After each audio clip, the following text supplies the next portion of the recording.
afternoon, guys. Happy Saturday. Welcome to another episode of the Fantasy Debate with Sam and Tate, brought to you by Fantasy Focused and the Original Hooters. I'm Sam Holt, joined as always by my wonderful co-host, Derek Tate. Derek, how the hell are you today? Oh, I'm fantastic. I threw my back out a little bit. I'm a little sweaty because I'm in the middle of moving, but I'll be damned if we are going to miss an episode of the Fantasy Debate with Sam and Tate when we've gotten some good news about players potentially returning to training camp this week. Yep. We've got some exciting stuff. Okay, so it is official. The owners put together their plan. The players signed it, and they're going to be returning to training camp. That is the next step. We are taking the next step. Almost, I think maybe 10 hours, 5 hours. It wasn't that long after the first person to opt out actually opted out. Yeah, well, it also helps that he's like a doctor on the side. Yeah, he's a doctor, so he'll be okay. He will be okay. No, he'll be, but it's just something to note. Like, you know, with the NBA, there was a trickle effect of players opting out. This was the first, and this obviously makes sense, and we appreciate him working on the front lines. But, you know, we never know who will be the next one to opt out. Besides that, we have plenty more news. Absolutely. So it was Laurent Duvernay-Tardif, that the right guard for the Kansas City Chiefs, that is the first player to opt out as opposed to playing the 2020 NFL season. So how it works, if a player is deemed high risk, they get $350,000 and an accrued season on their contract if they decide to opt out, but they are deemed a high risk to COVID-19. If a player is not deemed a high risk, but still decides to opt out, they get $150,000. So that's kind of how it works. But some of the other news and notes as players are on the horizon of reporting to camp here within the next week or so, we've got the safety. I mean, and I think he's honestly right there in the conversation for best safety in the National Football League. New York Jets, Jamal Adams, Sam. Oh, yeah. Going to Seattle.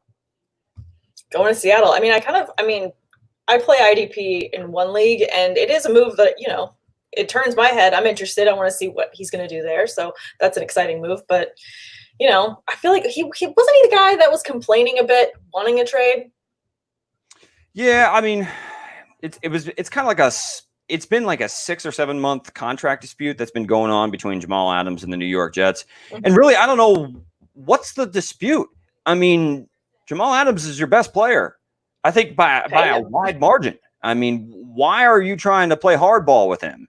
I think he's the best safety in the National Football League. No disrespect to any of the other great, rangy, versatile safeties. But, I mean, give me Jamal Adams as far as for the next 3 to 4 years as being a dominant player at his position. Seattle Seahawks gave up 2 first-round picks to get Jamal Adams. That's kind of steep, but I'm okay with it. You know what you're getting.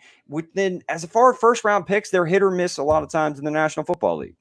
Sure, and then those first-round picks, I mean, the Jets kind of need more pieces. So I think that's a really great add for them in the current situation they are in. So I think that was a good trade for them. I mean, obviously you don't want to lose someone like Jamal Adams, but at the same time, if you're going to try and rebuild, which I kind of feel like the Jets are constantly building, so kind of like a sandcastle.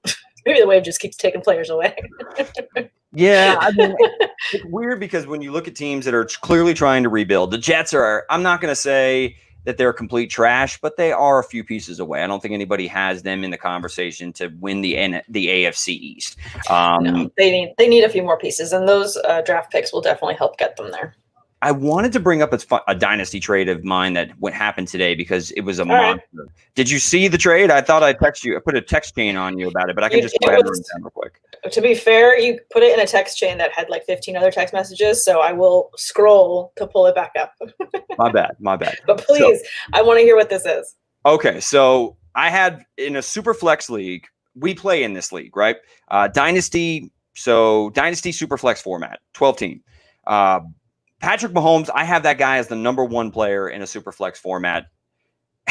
And I'm playing Smitty. Actually, he's been a guest on the show before. Offered me Deshaun Watson, a 2021 second, a 2022 first and second, and a 2023 first and second, and Terry McLaurin. And you said yes, please. I said, look, I had Mahomes as my number 1 player in the entire format, so sure. I did not want to trade him at all. But at some point, like even for the stud of studs in a dynasty format, like, isn't there a price that anybody can be had?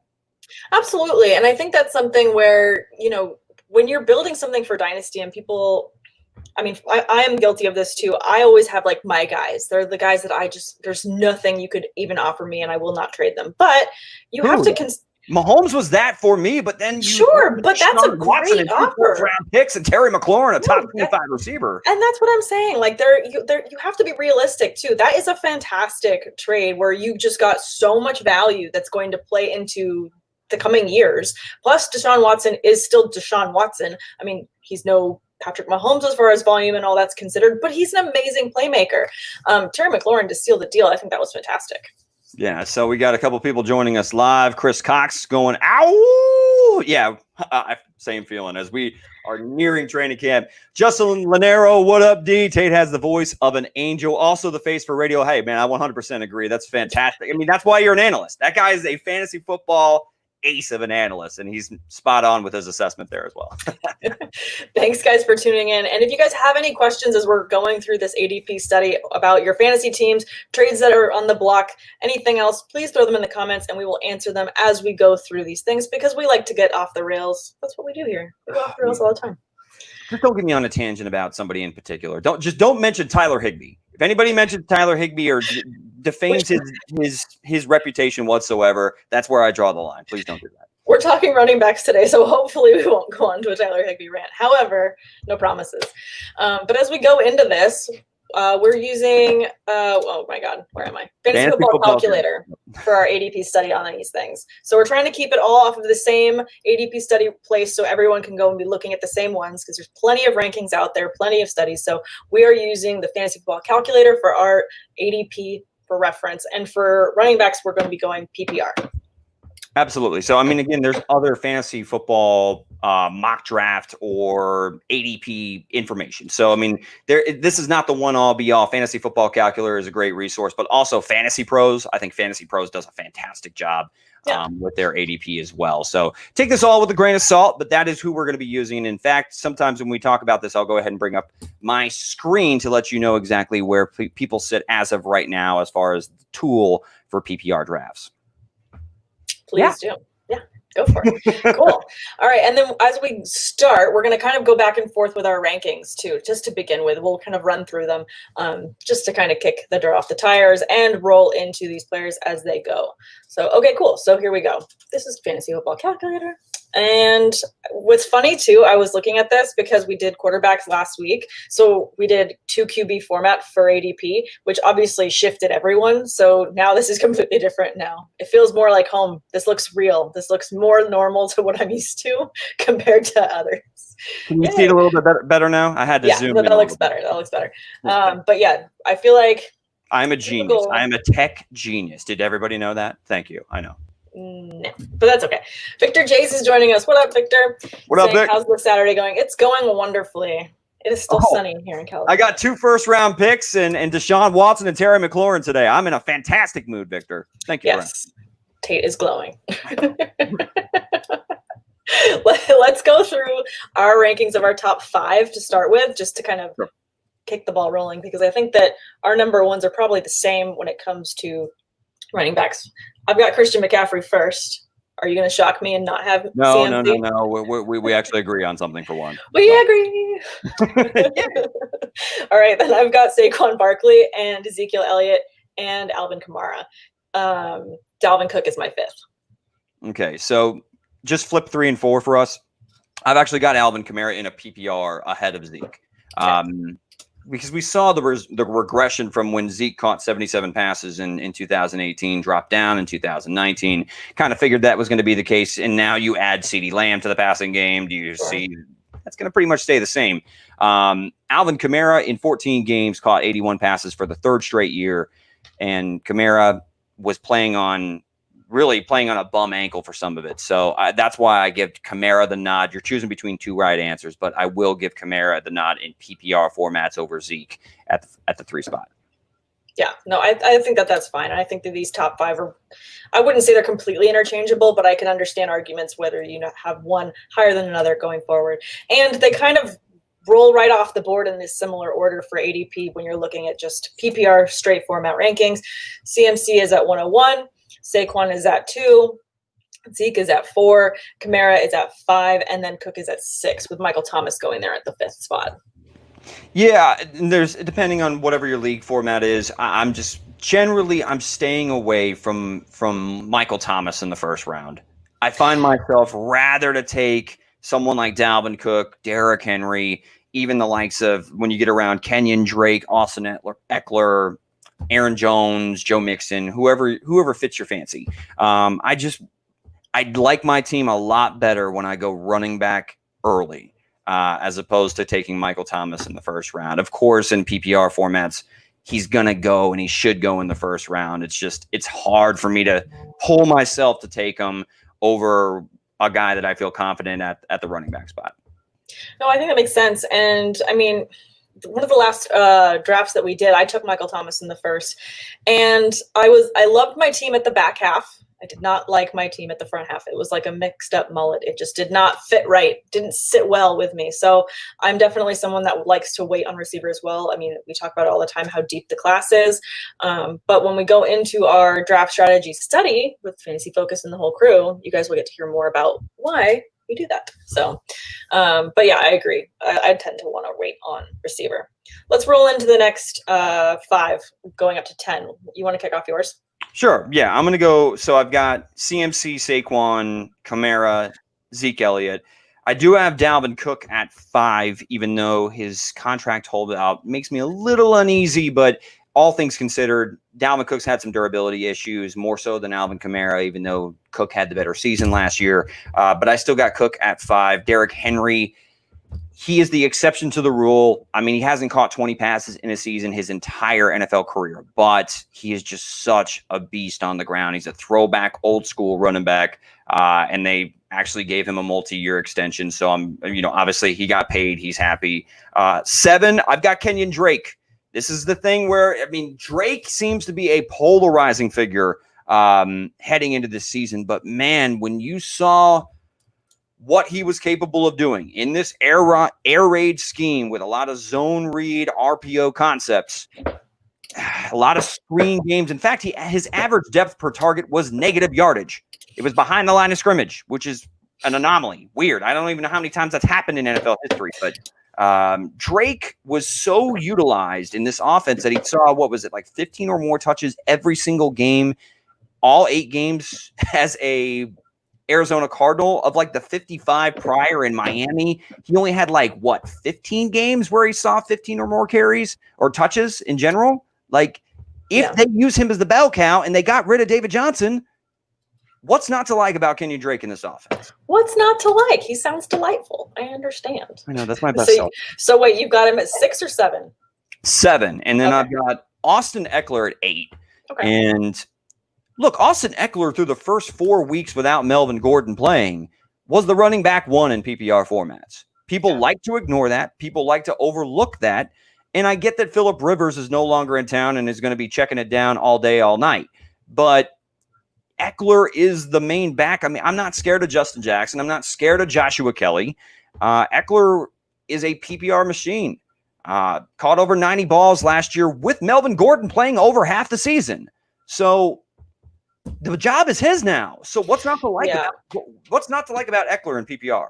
No, exactly. And then I'll just jump in really quick with mine just before you get down to 10, because I have Eckler at 7 for that same reason. I have Dalvin Cook at 5. We match there. I've got Derrick Henry at 6, and I've got Austin Eckler at 7, just because of the sheer volume, the security blanket that he's going to be for that offense. He is just going to be catching balls all over the field. So for me, I mean, I just can't look away from that amount of volume, those targets that he's going to be seeing. So for me, I have to have Eckler at 7. Now, cool. My number 8 is probably going to be higher than where you have him, but I have Aaron Jones. No, I have Aaron Jones at 9. I think the hate has gone too far with Aaron Jones. The hate has gone too far. I think when you look at his stats from last year, and he had 68 targets, 49 receptions. Now, Rodgers did not get a second wide receiver for any of us to get excited about, but he does love him some Aaron Jones, and he loves targeting him. So I don't see that taking a dip this year. Now, I know that there's a bunch of, talk about A.J. Dillon being in the scheme now. Jamal Williams was constant vulture. However, I think the consistency of the floor that you have with Aaron Jones, I think that I just can't stay away from that. A lot of my ranks, I feel like are safer and based on last year's numbers, mostly because we don't know what new things from this year based on not having training camp as soon as they did. A lot of mine are kind of skewed that way just because I'm a little bit more hesitant. But I do want to make some big calls into the season, so we'll wrap up with our crazy calls for that. But I forgot the word. Leave me alone. I'm going to go ahead and leave you alone. I'm going to let you. Thank you. I appreciate that. Wait, so I have Aaron Jones at 8. I have Kenyon Drake at 9, and I have Nick Chubb at 10. Who are your 9 and 10? 9 and 10. Well, Aaron Jones is 9, and then for 10, it's Clyde Edwards-Helaire. This not a popular pick. I get it. I mean, look, I think that we talked about this recently when I took him in the 3rd round of our Superflex 12-teamer. Mm-hmm. His fit in this Kansas City scheme is perfect. He reminds me a ton of Brian Westbrook, and when Andy Reid has a bell cow back, he'll use him. I mean, just look to the days of Kareem Hunt or Jamal Charles or even Brian Westbrook. I mean, all of them had top 5 fantasy seasons. So Clyde Edwards-Helaire is a fantastic route runner. He's got great hands. Victor Jace saying he's the next Jamal Charles. I don't see a ton of Jamal Charles's type of same running style, but can he be a very efficient pass catching back that has explosive plays, even though he didn't run a very good 40? Hell yeah. This dude is incredibly quick and sudden. So yeah, I got Clyde Edwards-Helaire in PPR formats. I mean, I understand it. I think if I wasn't being so conservative with my ranks this year, then I might have him higher, but I do feel like he could finish the league within the top 10 easily.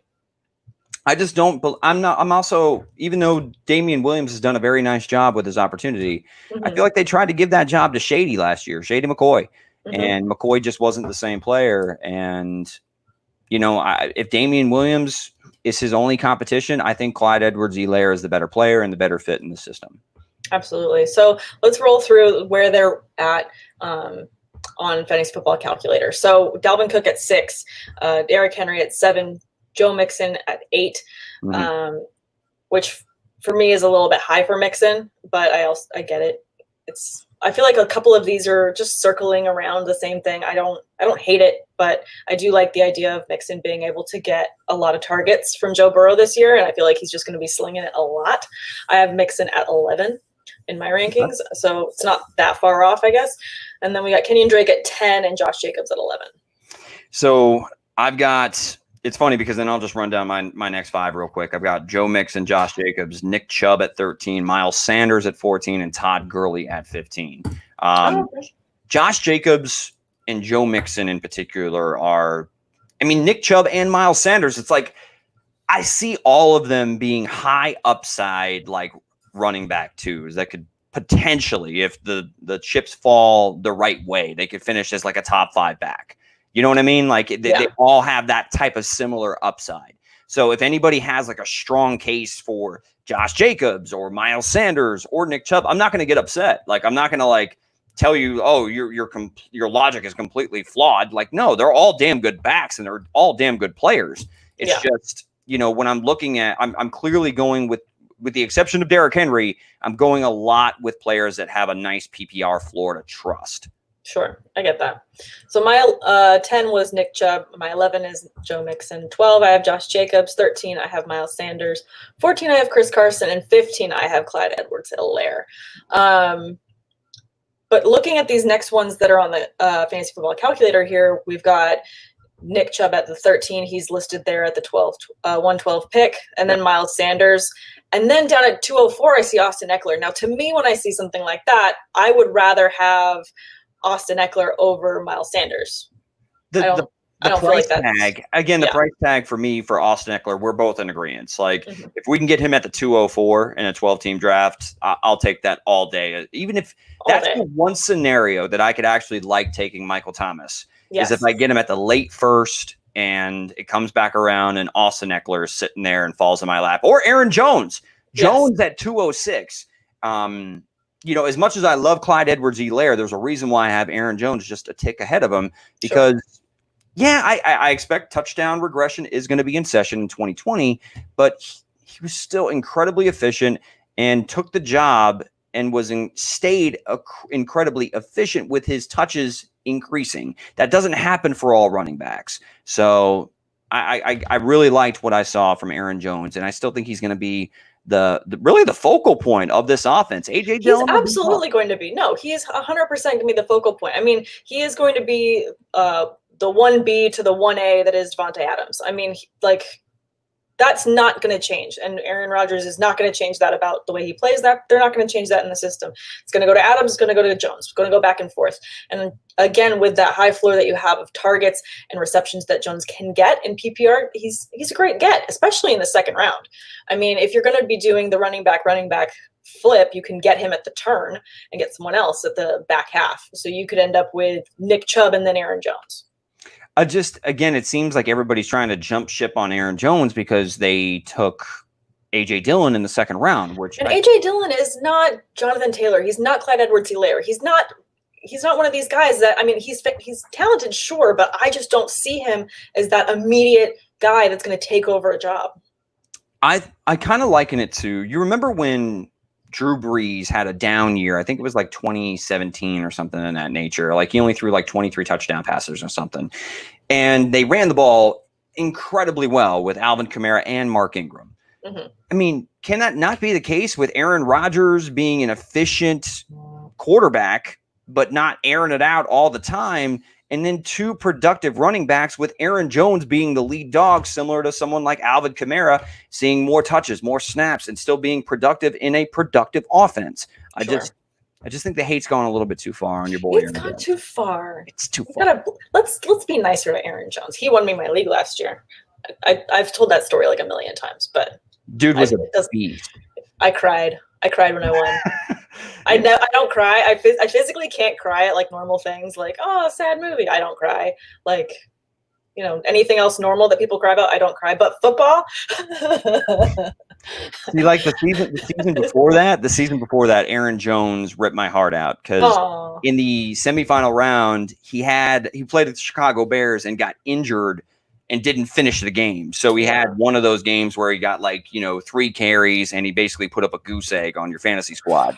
And I had him and Keenan Allen both not finish the game and both put up zeros that week. In a game that decided who went to the final championship round.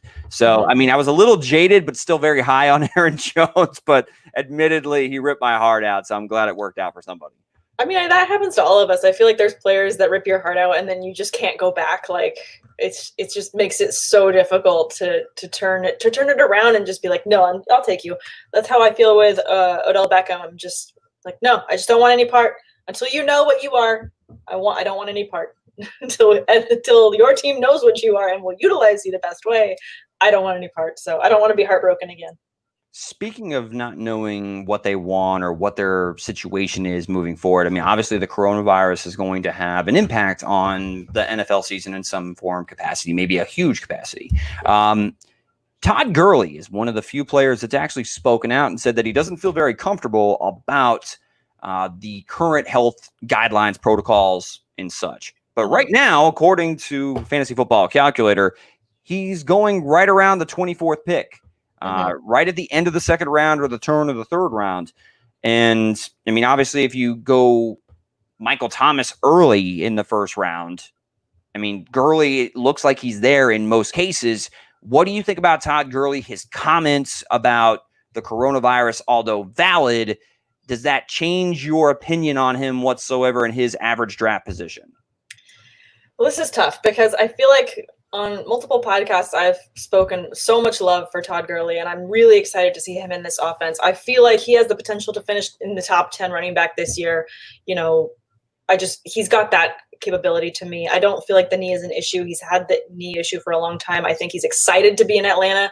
And I think anytime you have a happy player that loves to be in the system and is excited to be there, he's going to be playing differently than he did before. So I'm just excited to see a happy Todd Gurley. Now, that being said, obviously with COVID being the way that it is and all these players, I 100% understand why they have reservations. So I'm not going to be someone that's like, I want you to get over it and just play. Like, no, I want everyone to feel safe. I want everyone to feel healthy because everyone's family situation is different. All of that to say, maybe going forward when I'm drafting, if I were to take someone like Todd Gurley and I've got, at the turn, I might try and get him as like my fourth or third running back on the board. I wouldn't want him as my second running back. It's going to be tough, though. I don't see a scenario where he falls that far. I mean, unless he flat out comes out and says, I'm not comfortable until they have new protocols and guidelines. I'm not playing. He hasn't said that yet, and he hasn't opted out of the season. Sure. But I think that, in a perfect world, I'd love to have Gurley as my RB4, but that's probably never going to happen. Probably not. I'm probably thinking in a fantasy world because we're talking fantasy football. But if I could say get him as my second running back off the board, but then shore up the position with another running back the following round, one that I know is going to get the start, someone like I am really high on someone like David Johnson as well. So I would want to maybe back him up with that. Maybe take Jonathan Taylor later. Just get another running back that I know is going to have some sort of a steady floor of volume that I wouldn't feel so bad if I'm not playing Gurley. I want to stay on the Atlanta backfield because let's just, put on our tinfoil hats here. Let's play make-believe. Let's play, a fantasy game, so to say. Sure. Because I noticed in the comments, people that are joining in live are talking about Kadri Allison and some of the other backups there. If Gurley pulls a Gurley and decides to go ahead and sit this one out, not to say that that's Gurley, if he's putting his health before anything else, I'm just saying, if he decides to go ahead and opt out of the season, where do you think? I mean, is it Ito Smith that's going to be the guy? I mean, Ito Smith had a rough finish to last year. Yeah. I mean, maybe it's tough. A hammer. He's built like Tarzan. I mean, he's super stocky, nice, compact build, and I think he led the Falcons in rushing touchdowns last year. So I mean, he is a hammer inside the 5-yard line. It's just if Gurley doesn't play, do you see him being a 3-down back? I see him being an early down thumper, and Ito Smith probably being the guy to own in PPR formats, if that is the case.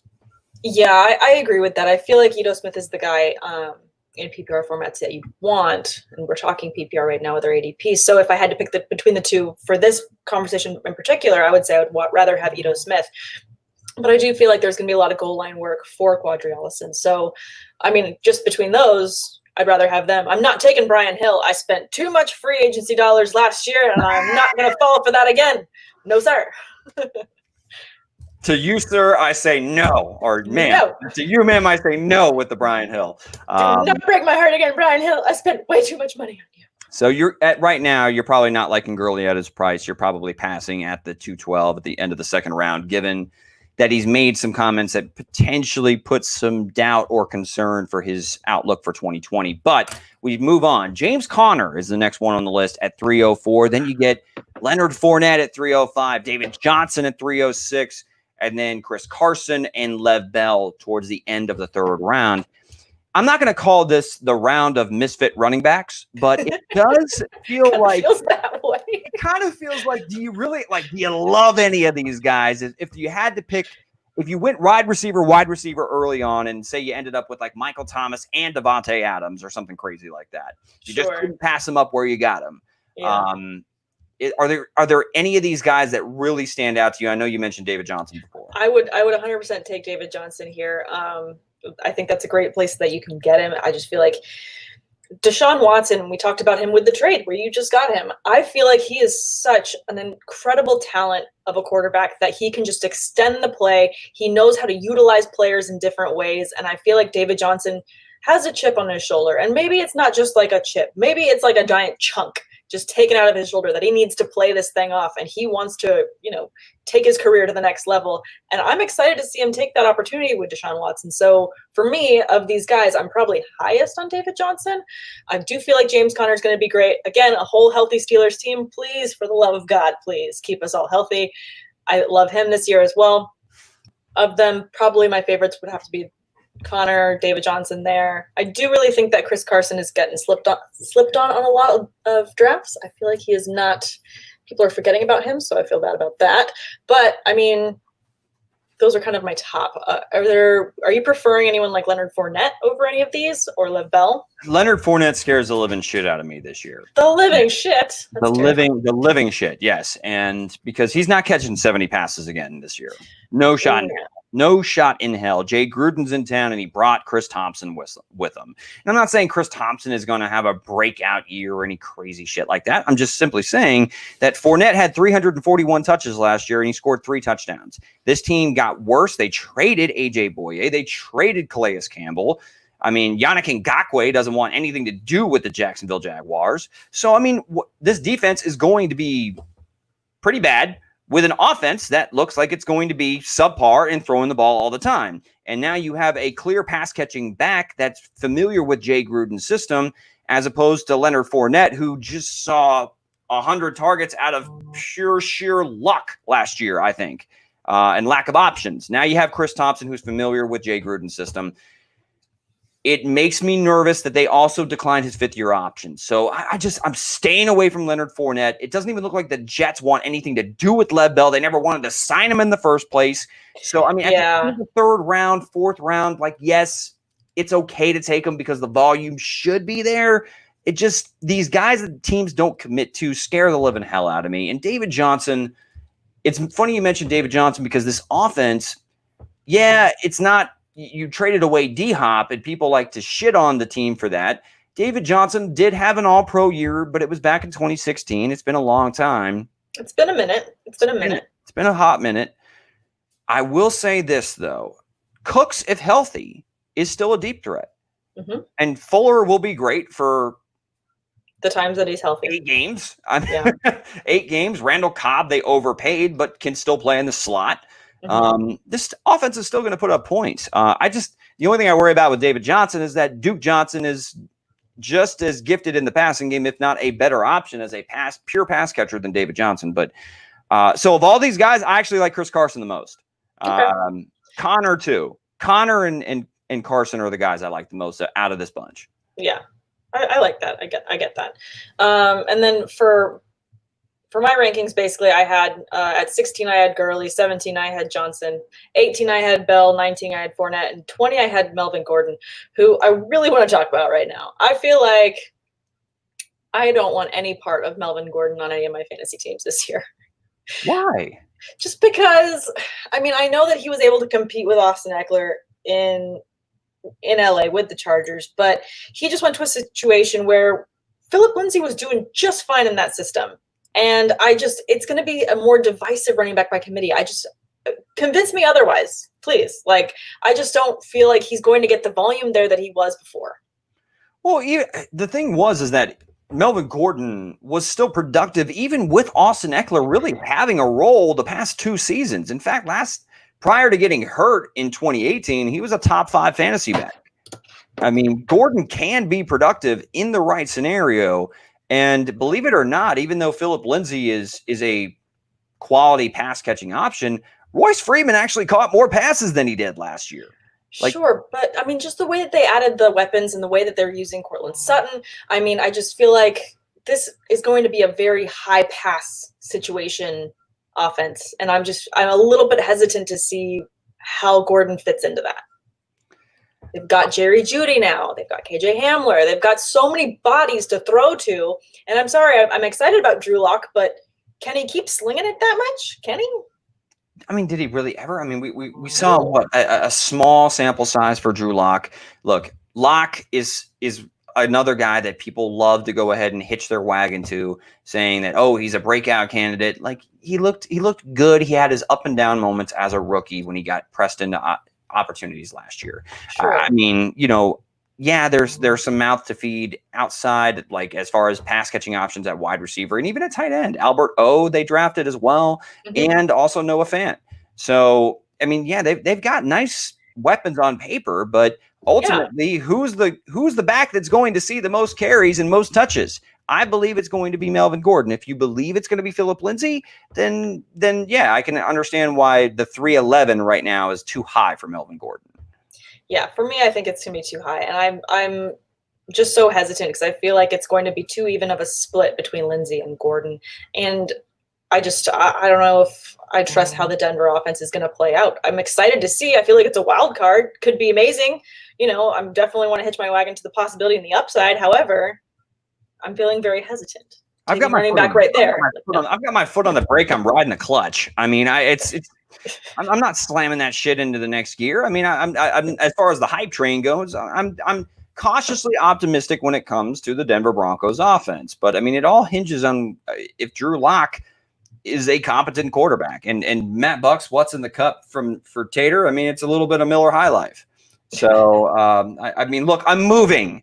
I'm not trying to do dishes tonight, man. I'm moving tomorrow. And in fact, we already went over the house. That's why my face is bright red, not the lighting. Everybody likes to talk shit about my lighting kit. I feel bad because it's not everybody. It's just me. Yeah, you do shit on my lighting kit every episode. Yeah, but that's okay. So the next two names are very interesting. And I just want to ask if, given the price tag, given a standard league, or standard roster makeup anyway, it's starting unit in a PPR league. Mm-hmm. Jonathan Taylor at 403. And I personally, I think Mark Ingram is being ridiculously undervalued. Yeah, I agree. This team led the league in rushing last year, and that was with Gus Edwards actually seeing over 100 carries on the season, and Lamar Jackson setting the single-season rushing record for a quarterback. And Mark Ingram was easily still a top 15 PPR running back. So this offense I expect them to be just as good, if not better. Mm-hmm. I mean, don't we think that Lamar Jackson, we're just kind of scratching the surface with him? Absolutely. And I feel like every year we get a new layer of awesome that is Lamar Jackson. I mean, first year we were all excited. Oh, this is great. And then the speculation all offseason was, but can he pass? And then year two, yes, he can pass. And so, yes, there's going to be volume of a high floor for rushing yards for him. There is going to be a passing game for him. He has so many different abilities. And I feel like you said, we're scratching the surface.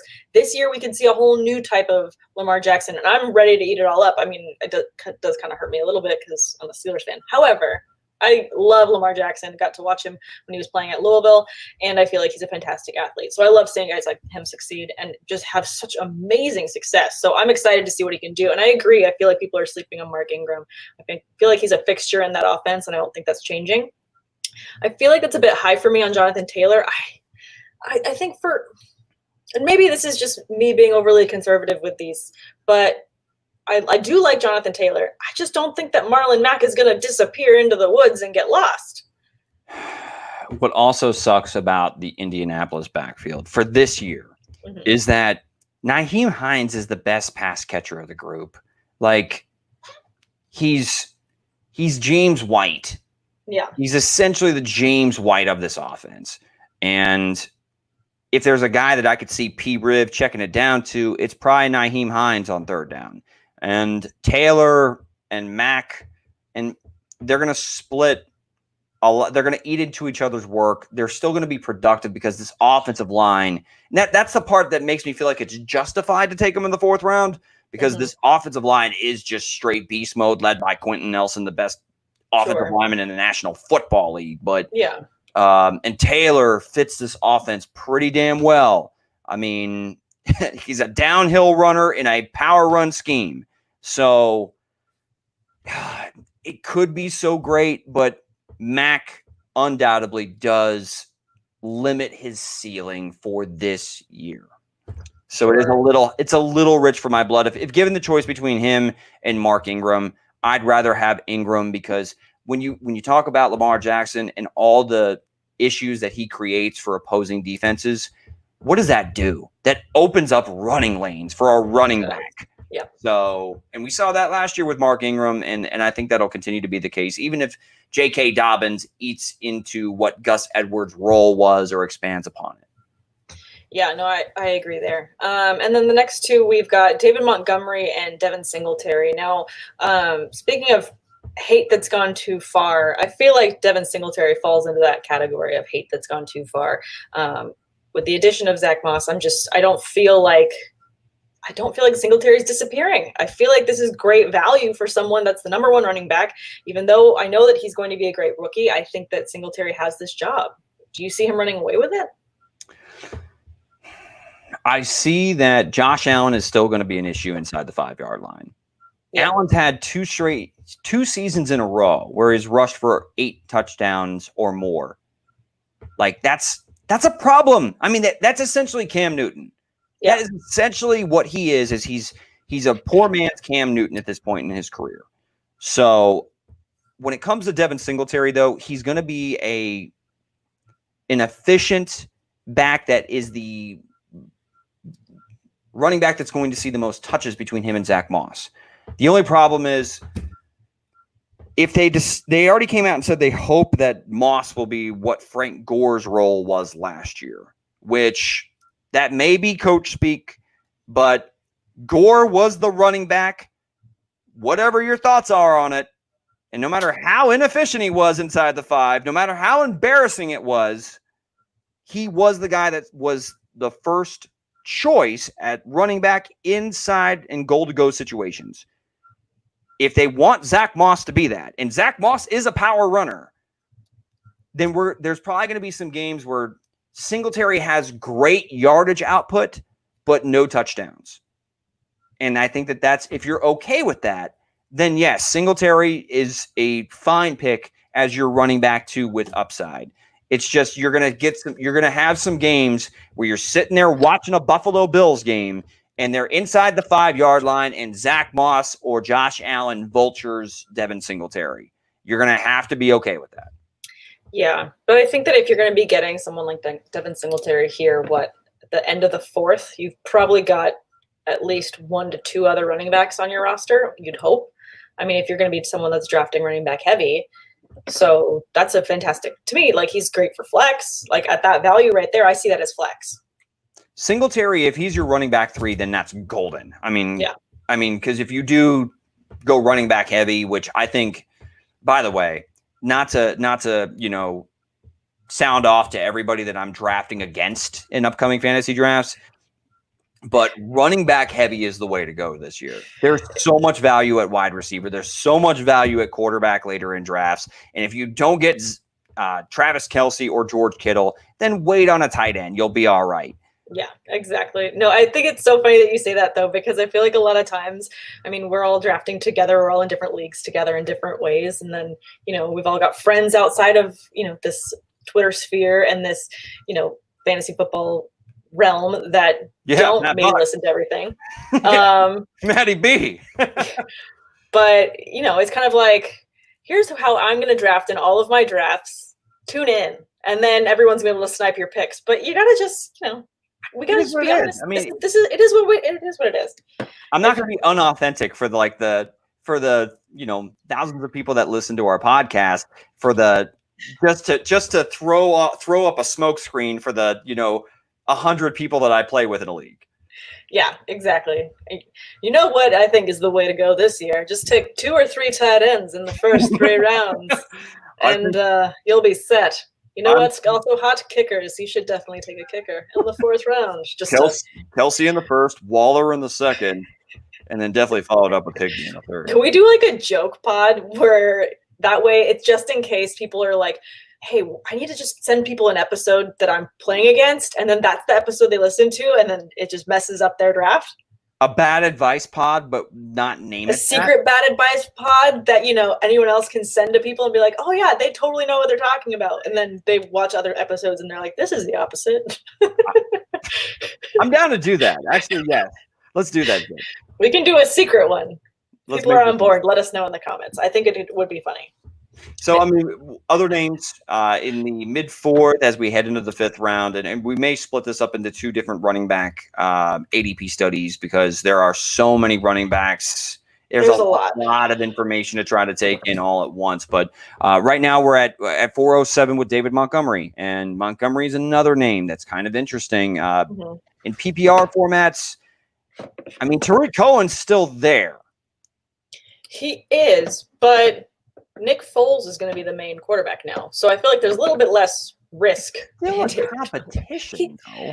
It's not really a competition. Trubisky's not going to win that job. You think Trubisky's going to win the job over Foles? I feel like Foles is just like the best number 2 guy to be like, yeah, I'll do it. Like, and then you can just run away with it.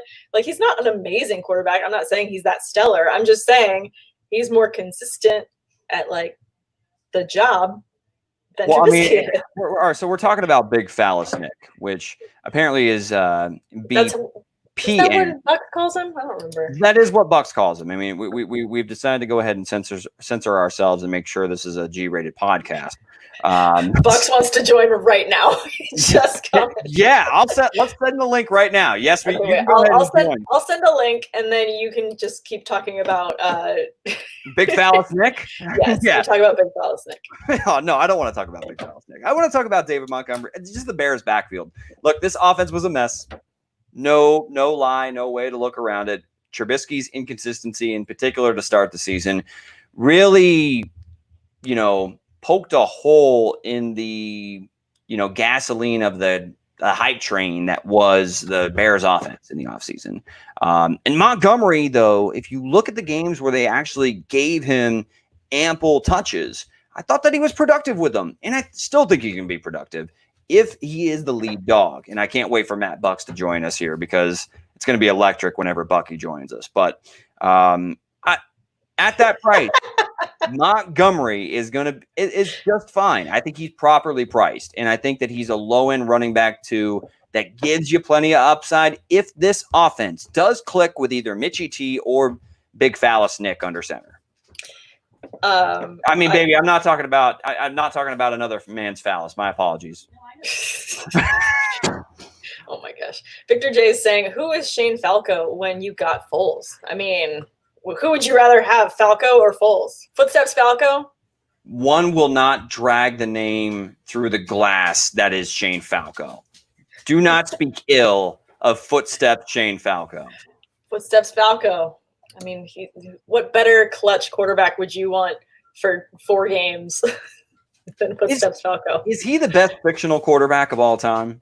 Best fictional quarterback? I mean, Steamin' Willie Beeman's up there. We also got Sunshine from Remember the Titans. I love Sunshine. That hair. My goodness.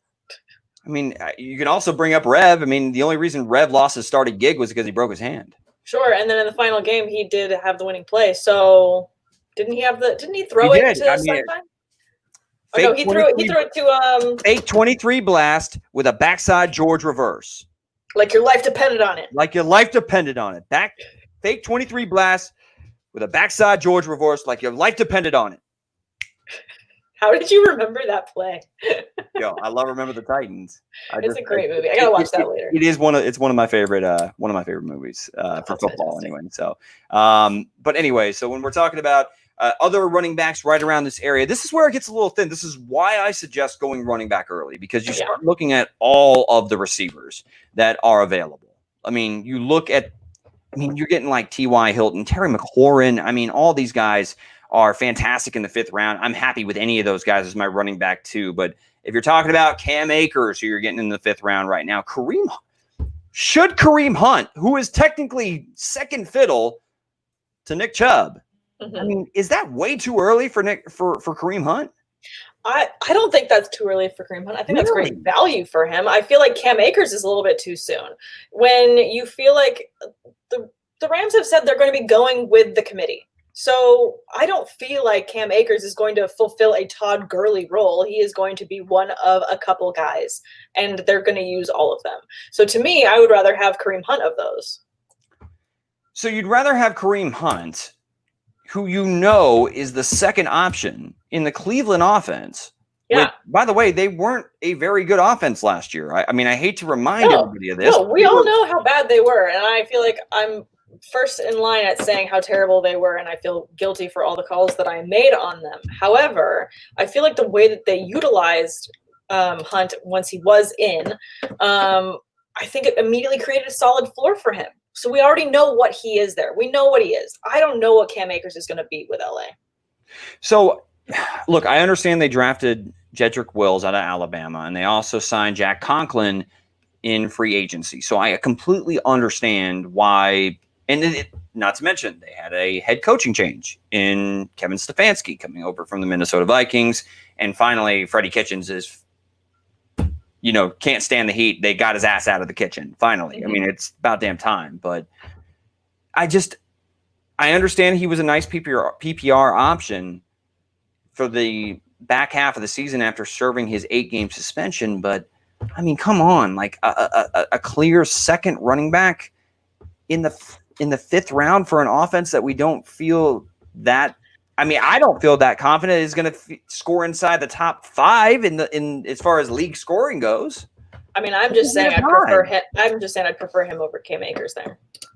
I mean, I'm not targeting Kareem Hunt in any drafts, but if I had to pick between the two, I'd rather have Hunt there. I do believe that Cam Akers is the best. It's happening. Bring him in. What up, Buck? He's on the fantasy debate with Sam and Tate. He is a special guest that decided to go ahead and join in. I don't know if he can hear us right now, but we got Bucky on board. Oh yeah, that's okay. He'll get his mic sorted out. He'll be in here. Hello, Bucky. Eventually, we'll get you on. Can you hear us? Can we hear you? I can't hear you. You're not talking yet. Yeah, we're going to remove you for just now. But when it comes to Cam Akers, I believe is the most talented back out of the Rams backfield. Am I wrong? I guess, but I just don't really have confidence in that backfield right now. I'd rather have confidence in others that I know are more efficient. Let's see. Do we have Bucky now? I'm trying to get Bucky on board here, and I can't hear him. Hopefully he'll speak eventually, because I don't know if he's tried to speak yet. But so we'll keep running it down. Bucky, when you get yourself situated, go ahead and just jump in, pal. Absolutely. But okay, someone I would rather have of all of these that I just saw as I scrolled up. Good job, Sam. I got to scroll up. I would much rather of those two have Raheem Mostert. Okay. I mean, give me Raheem Mostert right there. He's at the 5'10" spot all day. Give me that all day, as he's already in an offense that is run heavy, built on being a run heavy offense first. I mean, I got to have that volume. Why are you making that face? You don't like Raheem Mostert? Last I checked, didn't he request a trade? He requested a trade, but I think they're going to get that sorted out. I think that more has to do with the type of contract that he currently has and just wanting to get paid a little bit more. And I think that was mostly his agent. I think it'll be fine. If everything works out, then Mostert is the back to own in an offense that finished only behind the Baltimore Ravens as far as rushing yards per game. So on paper, yes. And he was fantastic to finish the season when given the opportunity. And now he's smiling. I see him. He's smiling. Is he good? He's Bucky. And Bucky, I can't hear you. I need your voice. No, Bucks, we can't hear you, Bucky. You can say anything. We can't hear you right now. He's gonna actually click in, and then all of a sudden it's just gonna be a bunch of profanity. Hold on. Unmute. We gotta unmute your guest. Their mic isn't connected. It says their mic is not connected. Bucky, it says your mic isn't connected. I don't know what's going on either. Check 1 2. Oh! Yay! We got it. We got Bucks. We got Bucky on board. Can I just say this has been phenomenal watching this. I love the way that y'all broke this down. I'll be honest with y'all. Breaking down just the running back portion of this, brilliant idea by both of you. Fantastic execution. I needed to chime in because Derek said that Josh Allen was a poor man's Cam Newton. And I need to go on record real quick. Victor, I got you, bud. The Rays got you today, but I'm a Blue Jay by heart. Shout out Dunedin Blue Jays. Josh Allen is no poor man's Cam Newton. Josh Allen is Josh Allen's Josh Allen. That's all I need. Is that all you wanted to say? Yeah, pretty much. And then also that Rev is the greatest quarterback in fictional history. Rev was just the man running that option. I know you want to leave me, but I refuse to let you go. My goodness. If I have to beg and plead for your sympathy, I don't know the lyrics past that point. It doesn't mean much to me. And I'd rather damn. Yeah, Tate. Also, y'all's idea for just a fake out pod of who Are you're you down? drafting. That's the greatest idea I've ever heard. I feel like it's just got to be a satirical podcast where we just talk about the players that we want. Like, you know what? Just sniping that mid-round Antonio Brown because you know he's not retiring. Because why wouldn't you want to just get him in the third? It's got to secure. Like Akram Wadley would probably be one of my top picks, top 4. Absolutely. He's still on Levy's dynasty roster, which is great. Yeah, still has him roster. I'm trying to get a hold of this lighting kit now that I'm all fancy. Hold on. Oh yeah, I'm bright red again. Set. So good. I mean, and then you could also say, you know, of the tight ends that you want to take first and early, you could say you want Noah Fant, you want OJ Howard because you feel like he's a sleeper. Like there's so many things we could go off, and it would just be this, you know, little package set you could download, and we could give it to our listeners and say, hey guys, when you have someone that's new to a league and doesn't follow fantasy football and they're looking for advice, listen to this little nugget of info right there for you. I agree. I think it's perfect. Bucky, you got to stay with us. How about we just go through, make it to the 7th round, make it through the 7th round, and then we can maybe do another ADP study past that point at another date. Or if you just want to run through it real quick, Sam. No, let's just finish the 6th and let's start part 2 of running backs with the 7th round, because I feel like there's a lot to talk about there with Darius guys, Tevin Coleman, Jordan Howard. There's plenty to talk about with those guys. So let's just wrap it up on the 6th. We've got DeAndre Swift there at 12. We were just talking about Raheem Mostert. Okay. Bucks, how do you feel about Raheem Mostert this year? I'm in between on it, to be quite honest with you. Considering the fact that last year while he's a very exceptional athlete, I'm just not quite sure if he pans out as just a purebred going to get it done 3 down back. I'm just not sure about that. So that's like my main concern with Mostert. But where he's landing currently, I'm on board with it. So I'm totally on board with where he is currently. However, I like him over Swift. If we're looking at this draft board, I like him over Jones. I like him over Williams. So he makes sense here, but I'm not going to go out of my way to draft Mostert. Yeah, so you're not going to be trying to snipe him in the 4th round like I have in a couple leagues. But, I mean, you know, we love who we love. We can't change that. It's true. I mean, when you think of Raheem, you don't think of garbage. He scored 8 touchdowns in the last 6 games of last season. So he just straight punked Debo'd the job from Tevin Coleman. I do worry a little bit about that trade request, though. I mean, like, it happened. You can say you can blame it on the agent. You can blame it on whoever. It happened, though. I mean, he literally requested to be off the team. So I think it was his agent. I mean, people get bad information from their agent all the time. I mean, they do. Sam, you know him, Samantha. I just think that I don't believe it. I feel like I don't believe it. I'm not buying it. I don't feel like there's fire where that smoke is. I think it's just shade. So I think it's fine. I'm all on board for Mostert this year. What about DeAndre Swift? I mean, like right now, DeAndre Swift, and then of course, let's just we can run down the rest of the 6th round running backs, which are Damian Williams, Ronald Jones, and James White. Yeah. Right quick. I mean, I'm excited for Swift. I feel like he has a lot of potential, but maybe because I'm just not.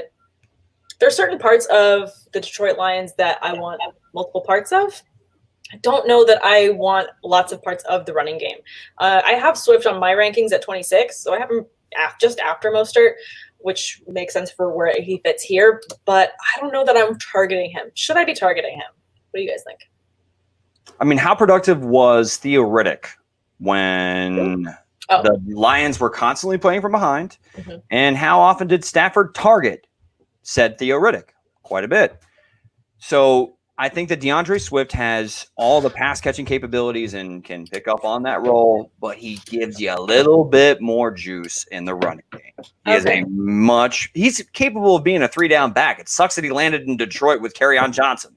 That's the thing I think that's messing me up so much is that Kerryon's still there, and I feel like he's still a thing. Like, this isn't a job that's there for the taking, like Clyde Edwards-Helaire in that situation. Like, it's obviously he can just here's the job. Would you like it? Go and have it. Like, it's not that situation for Swift. And I feel like he's a good athlete, but I'm worried about that. Bucks, how do you feel about Swift?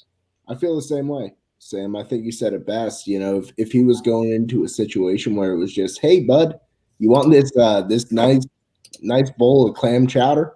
You want to cut this old thing down with some nice oyster crackers on there? Sure, bud, take it on down. He's not getting into that.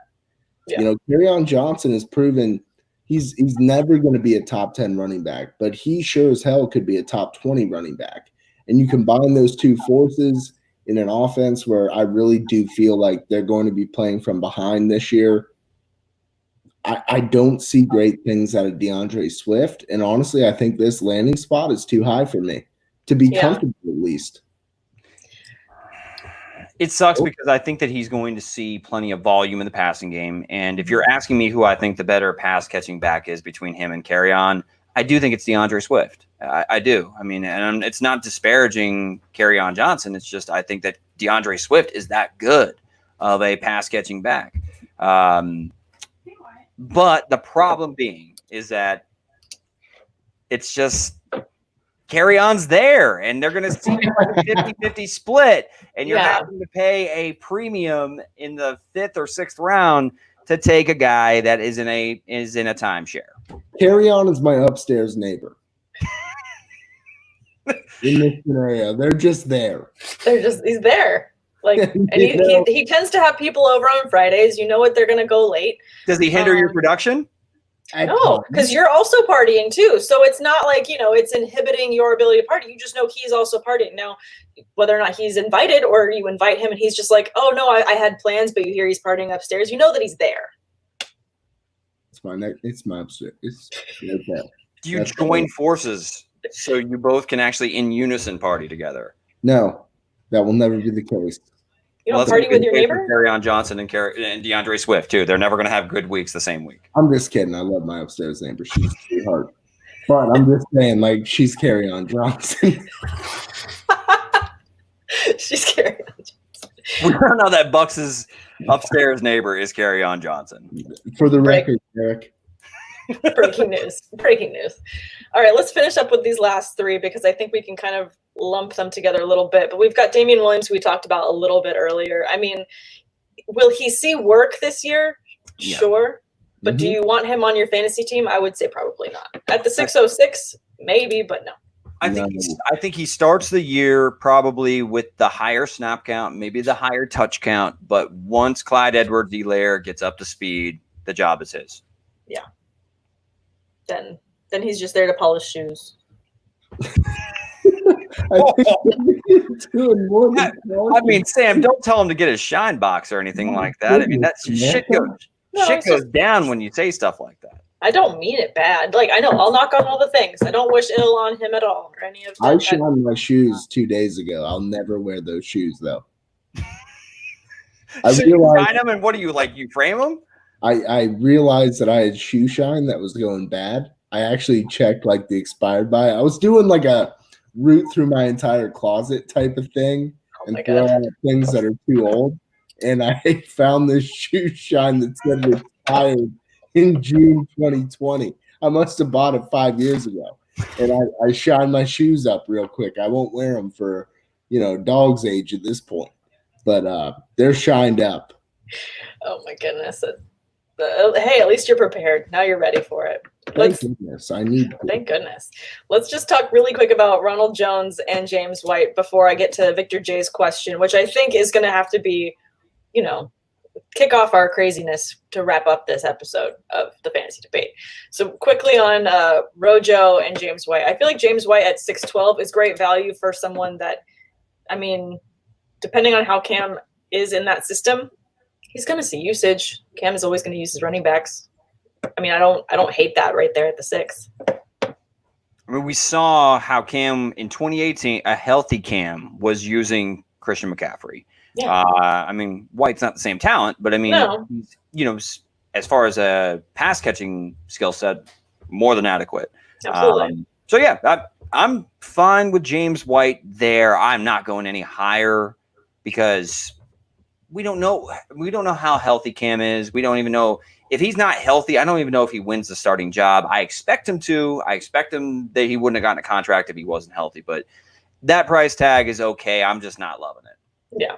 What about you, Bucks? How healthy does he need to be though to chuck it to James White? I mean, you could throw it to James White. Sam could throw it. I could throw it to James White. I got a bum shoulder. To throw it underhand. Jimmy White. I like Jimmy White here. I love the pick here. And I've been that sucker each year that just bypasses on James White. Regardless if Tommy is gone, I still feel like there's a player in there that is just an absolute monster in space. And I feel like with Cam, with at least the run option that he presents, hopefully, who knows what we're going to see in Cam 2.0, Sure. that he presents like quite a bit of an explosive threat for this offense. I'm actually kind of curious here, Derek. Now, 6th round, I'm not in love with James White. 7th round, I will marry you. I will marry you, Jimmy White. That's a full commitment in the 7th round? Oh, yeah, I'm putting the ring on it. It's good to know. It's good to know what it takes, Buck. It's good to know what it takes. But with Rojo, just to wrap it up, I mean, I have a hard time committing to CMC at 101 in drafts. You? It's super fun. Do you not believe in love? I want my homeboy. Okay, well, you crazy because CMC is easy 101. No matter the format, all day. You just traded Mahomes, man. You did. You can't say that. You don't love him anymore. Yeah, you don't even love him anymore, man. You don't even like him. You kind of like him. You don't even hang out by the old soft drink machine right now. You don't even kick it old school out by the old Dasani machine. Fruitopia. Yeah, there may be a Dasani machine. They better have a Coca-Cola option. I ain't drinking Dasani. Kiss my ass. It's a Coke product. Do y'all remember Fruitopia? Yeah. That was the worst drink in the world. It was not good. Drink. Surge sucked ass too. Victor J's chiming in saying Logan Paul can catch a pass from Cam Newton. I hope White can.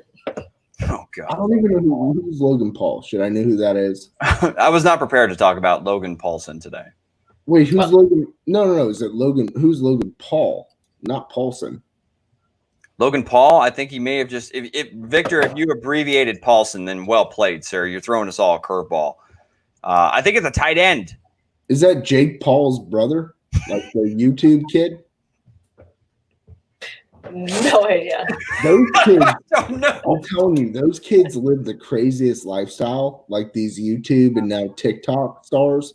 I got to be honest with y'all, I can't keep up with it. It's giving me heartburn just thinking about all these. Yeah, I can't do it either. I mean, I get anxiety just if I don't keep up with Twitter and just retweeting and following and retweeting, and I can't. It's just too much. This is like a heartfelt statement to both you live on air. I wish I could be better at Twitter. I just hate it every angle it takes. I don't know what it is, but it's TikTok, it's YouTube. Like there's a million of these avenues that we're supposed to pursue. All I want to do is talk to my friends about sport. It's okay. We've got it streaming on all the platforms for you right now, so you don't even have to do anything. The problem is my argumentative nature, the fact that I always want to be right about everything. It makes it terrible for Twitter because nobody's going to agree with you ever. So if you just try and fight all these individual Twitter people, it's just not gonna go well for you. Dude, all right. Wasted energies. I'm willing to draw my, virtual sword every time somebody disparages Tyler Higbee. And it's and that's not just Tyler Higbee. It's any player that I really love. No, it's Tyler Higbee. Really emotional. And I end up, guys, we thought we could get through the whole podcast without Tate going on about Higbee, but apparently at the 108 mark. I joined haphazardly right in the middle of it, so everything is to the whims now. Tate, you say that you just might draw your sword. Every time I've seen you interact on Twitter, there's a giant sword. It's just a massive sword striking through your enemies. It is brilliant. It is absolutely brilliant. I'm on a warpath. I want to be right. And I just want to argue with everybody. And that's why I love having the avenue of the fantasy debate with Sam and Tate and all of our other fantasy focused podcasts and everything like that. But man, you can always be right. Being the know-it-all or trying to be the football know-it-all on Twitter is not for the faint of heart, because you'll never get any sleep. It never rests.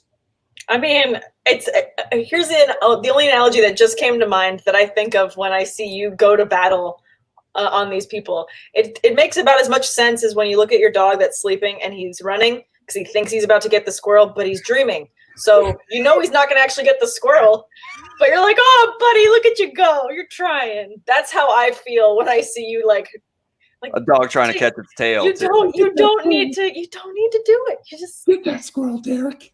You get it. You're gonna catch that squirrel one day. I believe in you. I got you. I got you, Derek. I kind of lose sight of my purpose on there sometimes.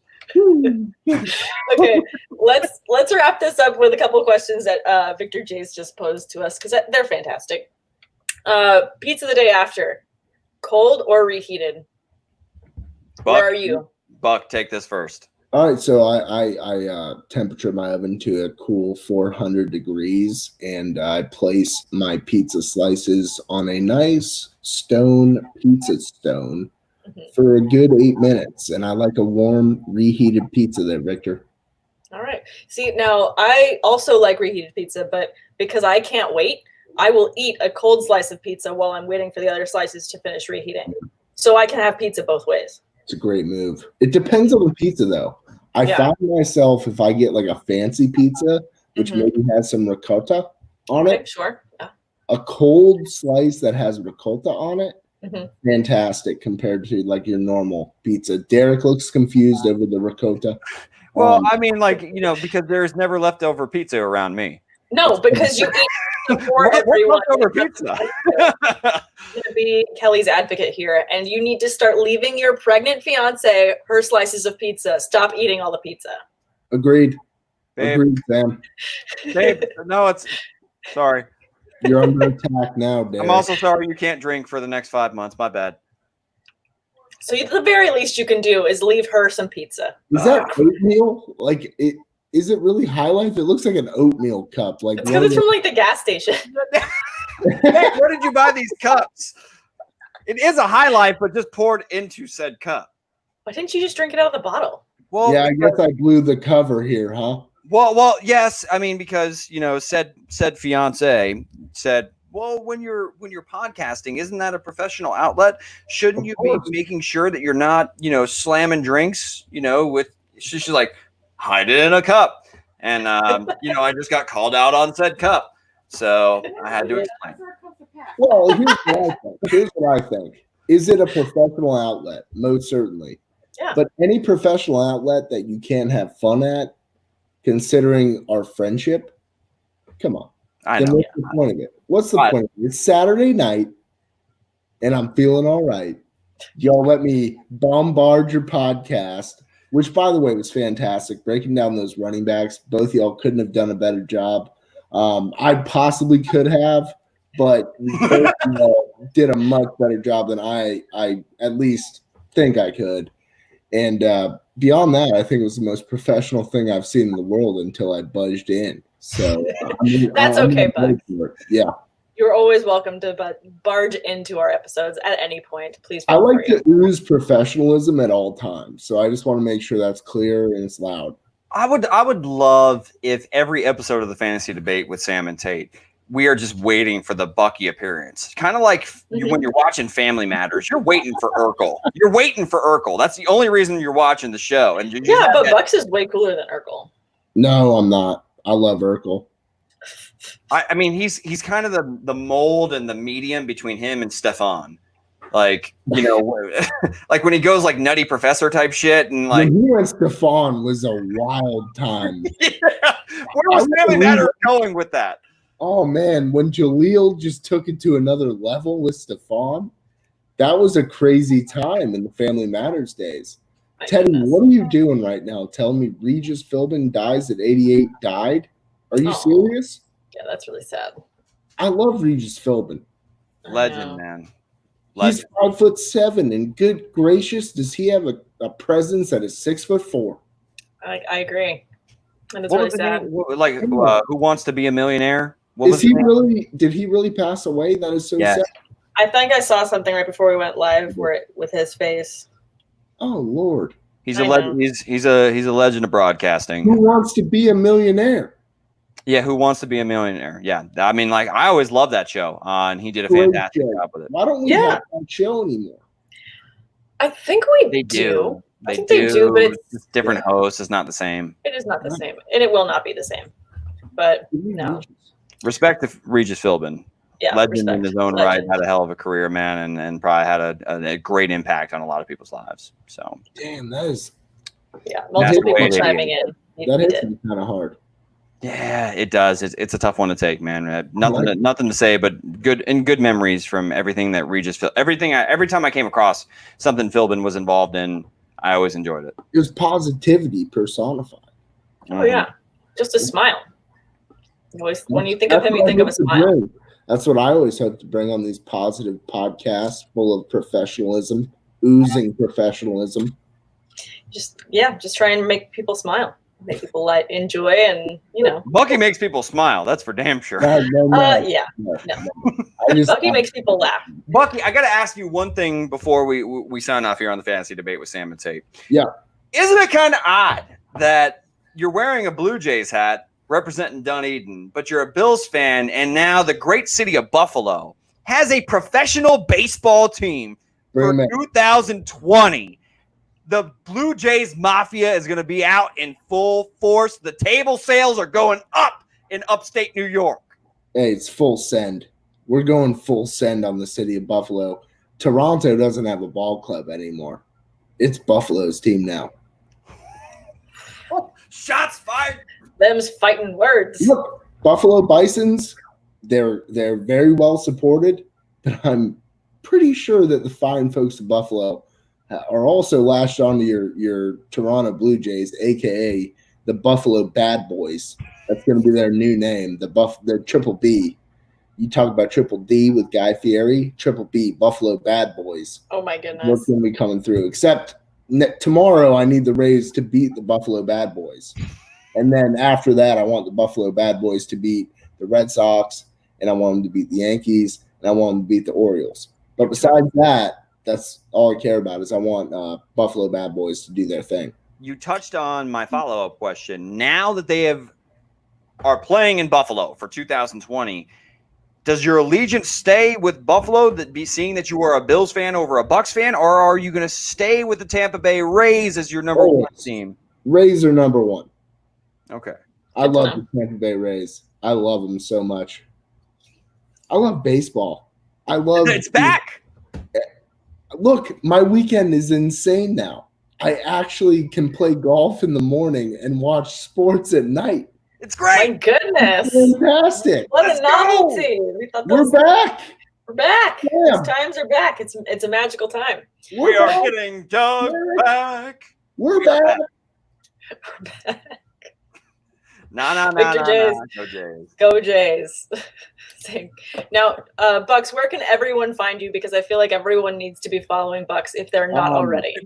You're not going to find him on social media. I mean, no. If you follow me, I'll follow you. It's at Bucks59.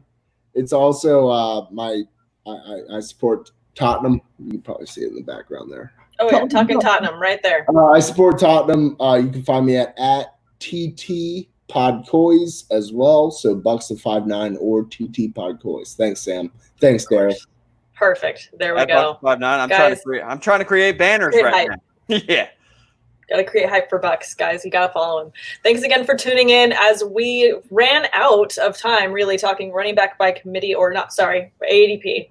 I'm tired. We're talking running back ADP today. We've run out of time and need to talk about the rest of them. So we will pick this up for a part 2. And guys, tune in for that next time. If you want to follow Derek, please follow him at dtater4. That is his name on all forms of social media because he likes to make your life easy for that. I am at Samantha R. Holt on Twitter and at Sam_awesome on Instagram. Please hit subscribe if you have not already. We would really appreciate it. And enjoy the rest of your Saturday, guys. Thanks for tuning in. Good night, Regis.